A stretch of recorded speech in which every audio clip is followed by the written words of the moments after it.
Hi everyone, welcome back to my channel. In this video, we will discuss about peptic ulcers. Peptic ulcers are open sores that develop on the inside lining of stomach and the upper portion of small intestine. The most common symptom of peptic ulcer is stomach pain. 90 to 95% of duodenal ulcer occur in the first portion of duodenum, and more than 90% of gastric ulcer occur in the lesser curvature of stomach. Next, we discuss causes of peptic ulcer. Peptic ulcer occur when acid in the digestive tract eat away at the inner surface of the stomach or small intestine. The acid can create a painful open sore that may bleed. Your digestive tract is coated with a mucus layer that normally protects against acid. But if the amount of acid is increased or the amount of mucus is decreased, you could develop an ulcer. Common causes include Helicobacter pylori. It is the most important factor in peptic ulcer, accounting for 90% of duodenal ulcer and 70% of gastric ulcer.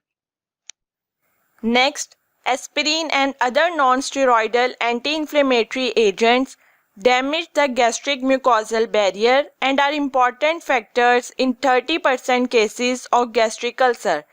These drugs are also responsible for very small proportion of duodenal ulcer.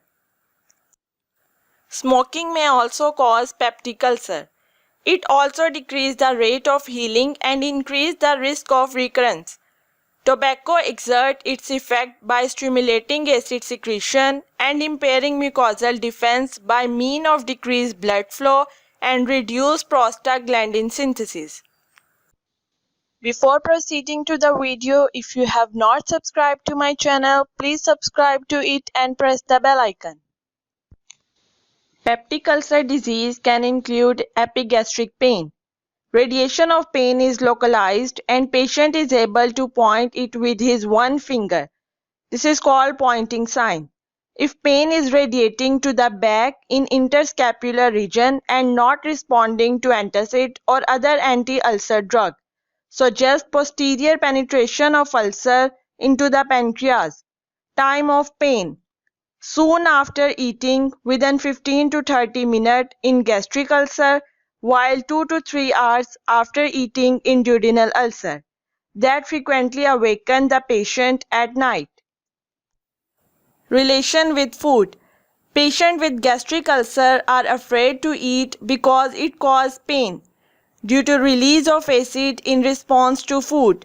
Patients with duodenal ulcer feel pain in empty stomach and get relief after taking food, which cause partial neutralization of acid.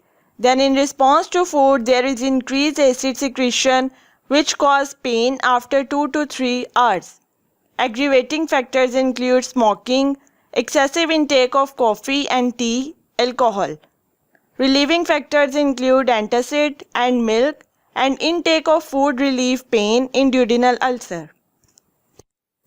Vomiting relief pain of gastric ulcer, and some patients force themselves to vomit after eating to relieve symptoms. It is uncommon in duodenal ulcer.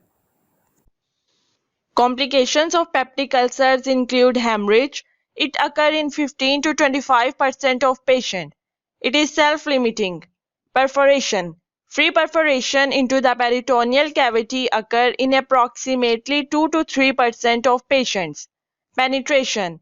Extension of the ulcer crater beyond the duodenal wall into contiguous structure, for example pancreas, especially if ulcer is in posterior wall. Less commonly, ulcer may penetrate into liver, biliary tract, or colon. Pyloric obstruction. This may be caused by edema and spasm associated with an active ulcer, but it may also occur as a result of scar. Patient present with abdominal bloating, nausea, vomiting, and weight loss. Investigation through endoscopy and barium meal. Endoscopy is the procedure of choice for diagnosis of peptic ulcer because it is more accurate and has the advantage that biopsy can be done for the detection of H. pylori. Barium meal reveal gastric and duodenal ulcer. Management include no smoking cigarette, avoid aspirin, and avoid alcohol. Thank you for watching. Please like, share and subscribe.